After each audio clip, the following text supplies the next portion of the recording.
Hi all, NEET 2026 ടോപ്പറാണ് ഇന്ന് നമ്മോടൊപ്പം ഉള്ളത് ജൊഹാൻ ജോ.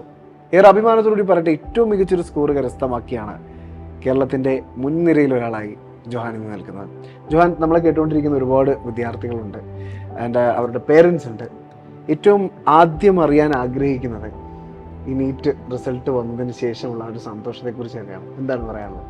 ഞാൻ റിസൾട്ട് കണ്ടിട്ട് I was very happy. Because 2 ഇയേഴ്സിൻ്റെ കഷ്ടപ്പാട്, ഹാർഡ് വർക്കും സാക്രിഫൈസും എൻ്റെ മാത്രമല്ല, എൻ്റെ അപ്പയും അമ്മയും അനിയനും ഒത്തിരി സാക്രിഫൈസ് ചെയ്തിട്ടുണ്ട്.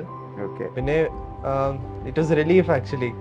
Like it was like fruit of my hard work. Yes. ഇപ്പോൾ ജൊഹാൻ നമ്മുടെ ലോങ് ടൈം ഓൺലൈൻ ബാച്ചിലെ വിദ്യാർത്ഥിയായിരുന്നു. തീർച്ചയായിട്ടും ഓൺലൈനായിട്ട് നന്നായിട്ട് പഠിച്ച് കഷ്ടപ്പെട്ട് ഏറ്റവും മികച്ചൊരു സ്കോർ കരസ്ഥമാക്കിയിട്ട് തിരിഞ്ഞു നോക്കുമ്പോൾ ആ ഒരു ബ്രില്യൻ ഡേയ്സ്, എനിക്ക് തോന്നുന്നു +1 +2വിനൊപ്പമാണ് ഇത്ര നല്ലൊരു സ്കോറിലേക്ക് എത്തിയിരിക്കുന്നത് അല്ലേ? യെസ്, +1 +2വിലും ബ്രില്യൻറ്റിൻ്റെ ഭാഗമായിരുന്നു. അപ്പം അവൻ്റെ ഒരു +1 +2വിലെ പഠന രീതിയും ആൻഡ് ഈ ഒരു ക്ലാസ് ഒക്കെ കഴിഞ്ഞ് എൻട്രൻസ് ഓറിയൻറ്റഡ് ആയിട്ടുള്ള പഠന രീതിയും ഓൺലൈനായിട്ട് അതിനെക്കുറിച്ചൊക്കെ ഒന്ന് ഓർത്തെടുക്കാം.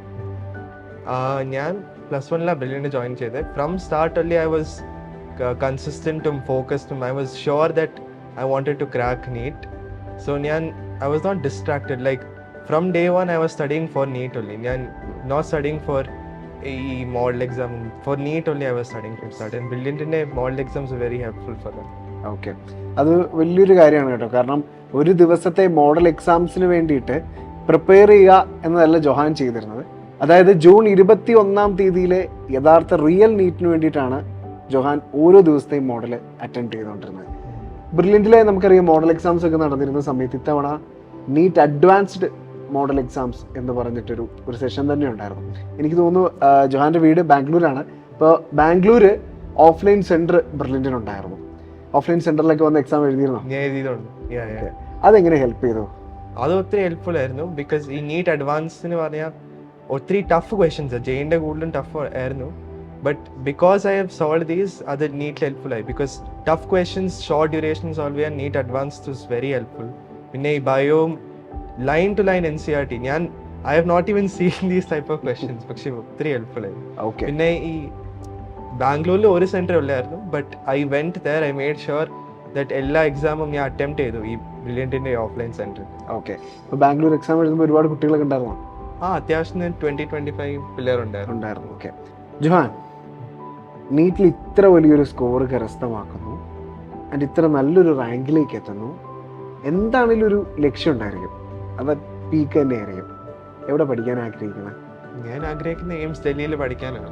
ഓക്കെ, ആഗ്രഹിച്ച പോലെ തന്നെ എയിംസ് ഡൽഹിയിലേക്ക് എത്താൻ സാധിക്കട്ടെ. ആ ഒരു എയിംസ് ഡൽഹി കണ്ടു പഠിച്ചുകൊണ്ട് തന്നെയാണ് ഇത്ര വലിയൊരു സ്കോറിലേക്ക് എത്തിയത് അല്ലേ? ചെറുപ്പം മുതലുള്ള ആഗ്രഹമായിരുന്നു. എപ്പോഴാണ് ഒരു ഡോക്ടർ ആവണം എന്നുള്ളൊരു ആഗ്രഹം തോന്നി തുടങ്ങുന്നത്? സിൻസ് ചൈൽഡ്ഹുഡ് എനിക്ക് I wanted to become a doctor ഉണ്ട്. I wanted to help people. പിന്നെ ഈ ഡോക്ടർമാർക്ക് ഒത്തിരി റെസ്പെക്റ്റും ഉണ്ട് സൊസൈറ്റിയിൽ. So I wanted to be with the society, like to help everyone, to be like a family to everyone. Okay, very good. അപ്പോൾ ആ ഒരു ലക്ഷ്യം ഭയങ്കര സിൻസിയർ ആയിരുന്നു. ഇപ്പോൾ ജൊഹാൻ്റെ ഒക്കെ ഒരു റിസൾട്ട്, അതായത് ഈ നമുക്കറിയാം ഫൈനൽ റൗണ്ടിലെ മോഡൽ എക്സാംസിൻ്റെ ഒക്കെ റിസൾട്ട് വായിക്കുന്നത് 10,000 കുട്ടികളോടൊപ്പമാണ്. ആ ഒരു സമയത്ത് റാങ്കിലൊക്കെ ടോപ്പിൽ വന്ന് നിൽക്കുന്ന കുട്ടിയാണ് ഈ ജൊഹാൻ ജോബ് എന്നൊക്കെ പറയുന്നത്. നമുക്ക് ഒരുപാട് കേട്ട് പരിചയമുണ്ട്. യെസ്, അപ്പോൾ മോനെ, ആ ഒരു കോമ്പറ്റീഷൻ ബ്രില്യൻറ്റ് തരുന്നൊരു ഹെൽത്തി കോമ്പറ്റീഷൻ ഉണ്ട് എല്ലാ കുട്ടികൾക്കും, ബ്രില്യൻറ്റിലേക്ക് എത്തുന്ന എല്ലാ കുട്ടികൾക്കും. കാരണം നല്ലൊരു പിയർ ഗ്രൂപ്പിനൊപ്പമാണ് നിങ്ങൾ പഠിക്കുന്നത്, അവർക്കൊപ്പമാണ് കോമ്പറ്റീഷൻ. അത് ജൊഹാന് തന്നൊരു കോൺഫിഡൻസിനെ കുറിച്ച് പറയാം. ഈ ഹെൽത്തി കോമ്പറ്റീഷൻ എനിക്ക് ഇഷ്ടമാണ് actually. Because you have to fight for that top spot. എനിക്ക് it help me to grow, like to study better. പിന്നെ sometimes I fell below that 10, like below that 10-20 mark. പക്ഷെ ഞാൻ വീണ്ടും I started again from scratch, learn from others, from my friends also from Brilliant, how to do better. Okay, yes, how to do better. അത് എങ്ങനെയാണ് realise ചെയ്തത്? Means ലൈഫിൽ അതെങ്ങനെയാണ് പ്രാവർത്തിയാക്കിയത് ഈ ഒരു എക്സാം ടൈമിലൊക്കെ? ഞാൻ സ്റ്റാർട്ടിങ്ങിൽ വിചാരിച്ചു ഇത്രയും മതി, ഇത്രയും പഠിച്ചാൽ മതി, കിട്ടും, ഇങ്ങനെ കിട്ടും. But that is not the truth actually.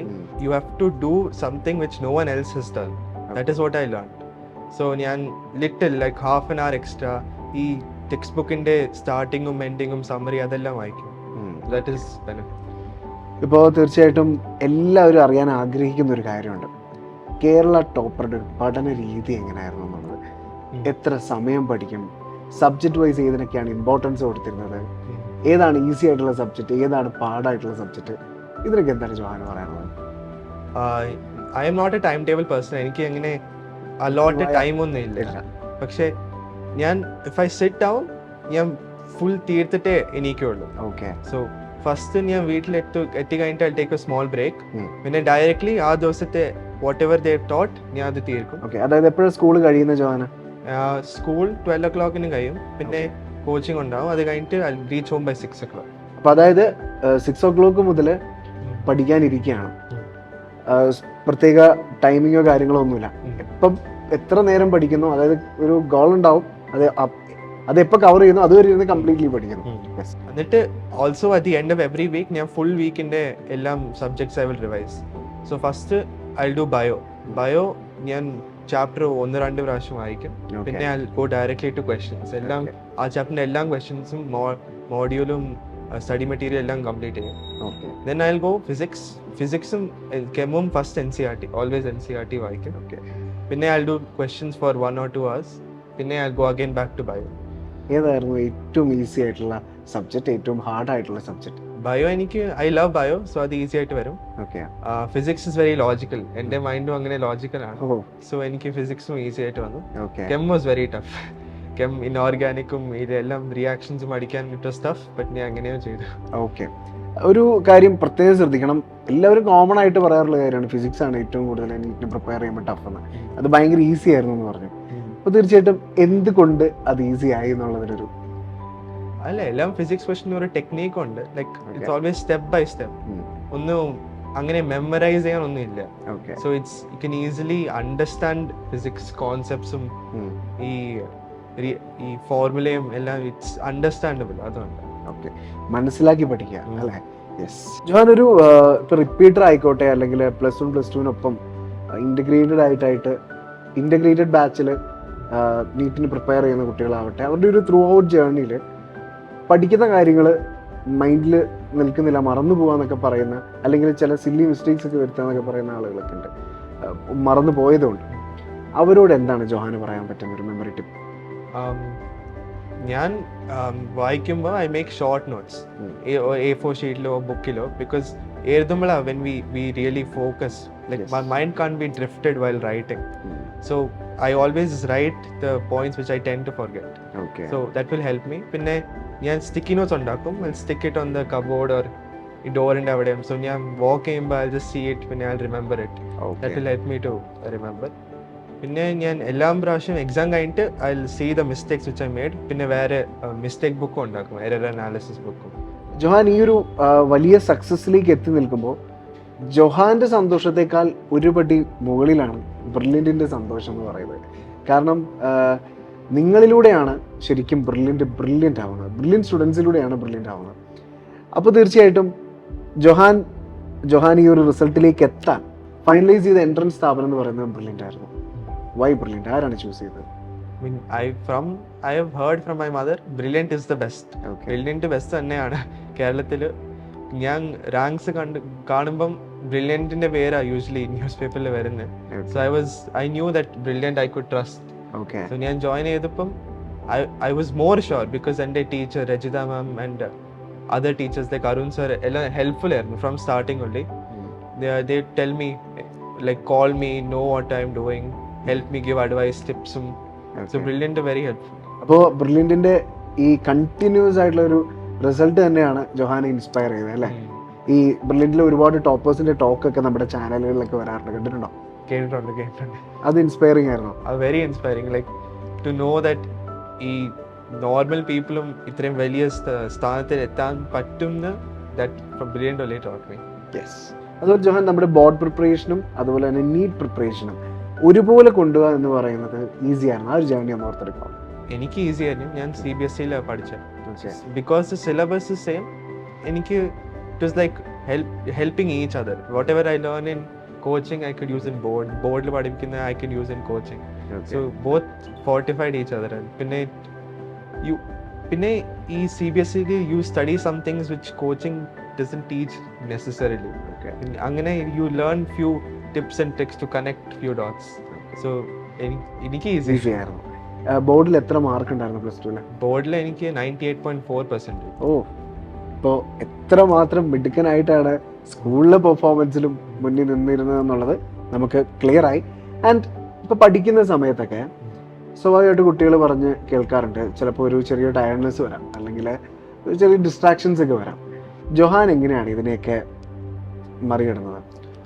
First thing you have to be energy വേണം. So you have to eat well. Okay, നന്നായി ഭക്ഷണം കഴിക്കണം, പിന്നെ ഉറങ്ങണം. പ്രോപ്പർ 8 hours സ്ലീപ്പ് കിട്ടണം. That is first thing. പിന്നെ ഞാൻ മൊബൈൽ ഫോൺ യൂസ് ചെയ്യാറില്ല, വീക്ക് ഡേയ്സ് യൂസ് ചെയ്യില്ല. വീക്കെൻഡ് 1 or 2 times ഞാൻ തുറക്കാറുണ്ട്.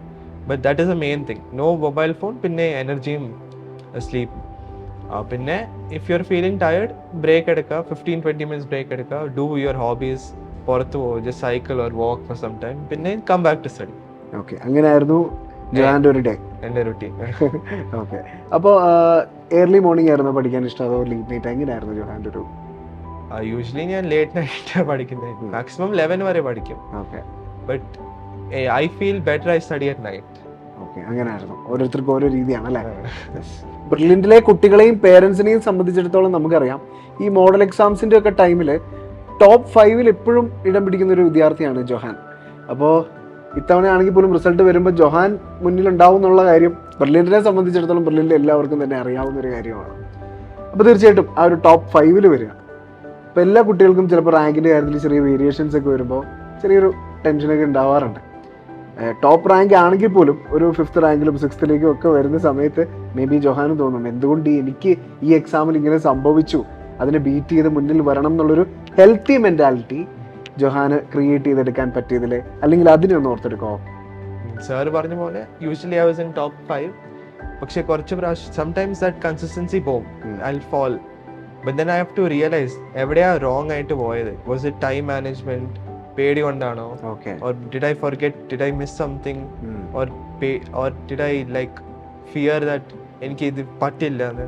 So I first assess the problem, then I'll figure out, I'll ask my teachers what went wrong, then I'll try to fix it, and then I'll go next exam. Maybe a same problem, that problem will get fixed, but then where different problem will come up. So it's just learning every problem one by one, trying to fix it. അതുപോലെ നീറ്റിന് prepare ചെയ്യുന്ന, അല്ലെങ്കിൽ ഏതൊരു entrance എക്സാമിനും prepare ചെയ്യുന്ന കുട്ടികളുടെ ഏറ്റവും വലിയൊരു പേടിയാണ് negative mark എന്ന് പറയുന്നത്. അപ്പോൾ നെഗറ്റീവ് മാർക്കിനെ എങ്ങനെ നമുക്ക് ഫൈറ്റ് ചെയ്യാം എന്നുള്ളതിനെ കുറിച്ച് എന്താ പറയാനുള്ളത്? First you have to keep this in mind that ഈ നെഗറ്റീവ് മാർക്കിംഗ് അത്രയും വലിയ സാധനമല്ല. ലൈക്ക് മോക്ക് എക്സാമിൽ, നീറ്റിൽ it's very important, but mock എക്സാമിൽ you have to make sure that you try your best for every question. അതായത് negative mark ഉണ്ടായാൽ skip ചെയ്യാൻ പാടില്ല മോക്ക് എക്സാമിൽ. പിന്നെ ബിക്കോസ് നമ്മൾ ട്രൈ ചെയ്യുമ്പം ഫുൾ കൊടുക്കണം, you have to give your best. പിന്നെ ഇഫ് ഇറ്റ് കാൺട്ട് ഹാപ്പൻ, പിന്നെ ലീവ്. ഓക്കെ, നമുക്കതൊരു ലേണിംഗ് ആണ് അല്ലേ? അതായത് നമുക്കത് തെറ്റിയാലേ എന്തുകൊണ്ട് തെറ്റിയെന്നുള്ളതിനെ കുറിച്ച് നമ്മൾ നോക്കത്തുള്ളൂ, അതനുസരിച്ച് പഠിക്കത്തുള്ളൂ എന്നാണ് ജൊഹാൻ നമ്മളോട് പറഞ്ഞത്. Yes, very good. അപ്പോൾ റീനീറ്റ് എന്ന് കേട്ടപ്പോൾ ഇന്ത്യയിൽ നീറ്റ് എഴുതി 25 ലക്ഷം വിദ്യാർത്ഥികളും പറഞ്ഞു ഞങ്ങൾക്ക് ടെൻഷൻ ഉണ്ടെന്ന്. കേരളത്തിലൊക്കെ ഒരുപാട് കുട്ടികളൊക്കെ പറഞ്ഞിരുന്നു ഞങ്ങൾക്ക് ഒരു സമയത്ത് ഞങ്ങൾ ആപ്പാടെ പാനിക്കായി. മോൻ്റെ ഒരു സാഹചര്യം എങ്ങനെയായിരുന്നു? ഞാൻ ന്യൂസ് കേട്ടപ്പോൾ എനിക്ക് വിഷമമായി.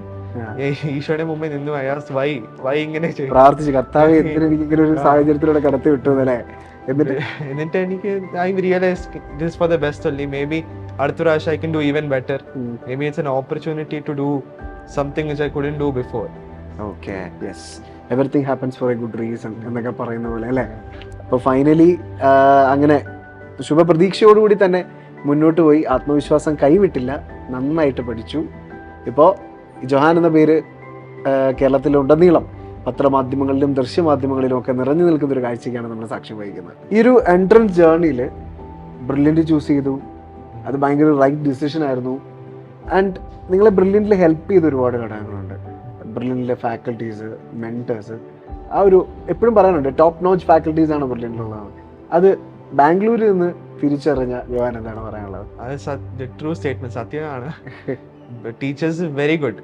ഐ മീൻ എല്ലാം കോൺസെപ്റ്റും ക്ലിയർ ആയിട്ട് പഠിപ്പിക്കും. പിന്നെ ഒരു പ്രാവശ്യം കേട്ടാൽ മതി, you will know the subject like the back of your hand.